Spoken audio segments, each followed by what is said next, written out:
د ریاست الوزرا اداري مرستیال په ازبکستان کې له شمېر افغان سوداګرو سره په لیدنه کې له هغوی غوښتي چې افغانستان کې د کانونو په استخراج، انرژي، کرنې او تولیدي کارخونو په جوړولو کې پانګونه وکړي. په دې کتنه کې چې تیر ماښام د ازبکستان په پلازمینه تاشکند کې د اسلامي امارت سفارت په انګړ کې ترسره شوه، ازبکستان کې مشت افغان سوداګرو او افغانانو په بیلابیلو برخو په ځانګړي ډول د افغانستان او ازبکستان ترمنځ په سوداګریزو چارو کې د لا زیات اسانتیاو د رامنځته کېدو غوښتنه وکړه.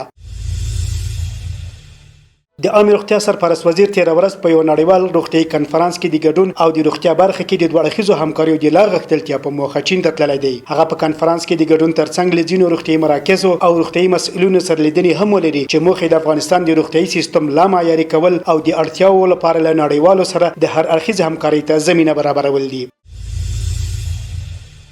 په ننګرهار کې د ملګرو ملتونو د ماشومانو وجهي صندوق له لوري د مور او ماشوم د ژوند ژغورلو په موخه د شمېر روغتیايي مرکزونو سره د مجهزو او اړینو طبي وسایلو مرسته شوې ده. په یادو طبي وسایلو کې 15 تلویزیوني معایناتو مجهز ماشینونه، ولادي میزونه، د نوي زیږیدلو ماشومانو وارمر ماشینونه، د ولادت خونې کیټونه، د اکسیجن انالایزر ماشینونه شامل دي چې د جلال آباد حوزوي روغتون پر شمول د ولسوالۍ روغتونونو او روغتیايي مرکزونو ته به ولېږدول شي.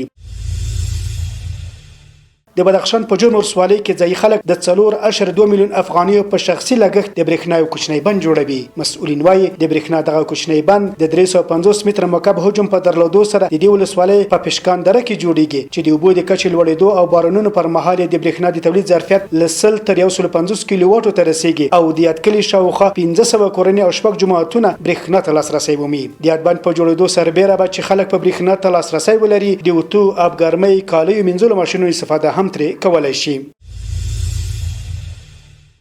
د بغلان امنیه قومنداني مسؤلین وایي د دغه ولایت په ګذرګاینور ولسوالۍ کې یو ځوان د ټوپک په ډزو خپل ځان وژلی دی. د بغلان امنیه قومندانۍ په خبرپاڼه کې راغلي تیر ورځ د ګذرګاینور ولسوالۍ چراب کلي کې د ضیاء الرحمن په نوم یو ځوان د کلاشینکوف په ډزو خپل ځان وژلی دی. او د پاکستان د ترهګرۍ ضد محکمې تیر ورځ د دغه هیواد د پخواني لومړي وزیر عمران خان د هغه د میرمنې او 4 نوي ملګرو د نیولو داسې حکم صادر کړی چې هیڅ ډول ضمانت به یې نه منل کیږي. په دغه نوملړ کې د عمران خان د میرمنې بشرا بیبي او نورو کسانو ترڅنګ د خیبر پښتونخوا والي علي امین ګنداپور هم شامل دی. دغه حکم د عمران خان په مشرۍ د تحریک انصاف ګوند د تیر اونۍ له لاریونونو سره تړاو لري چې له زندان د عمران خان د خوشی کېدو په موخه وشول او د پولیسو له سخت غبرګون سره مخ شول.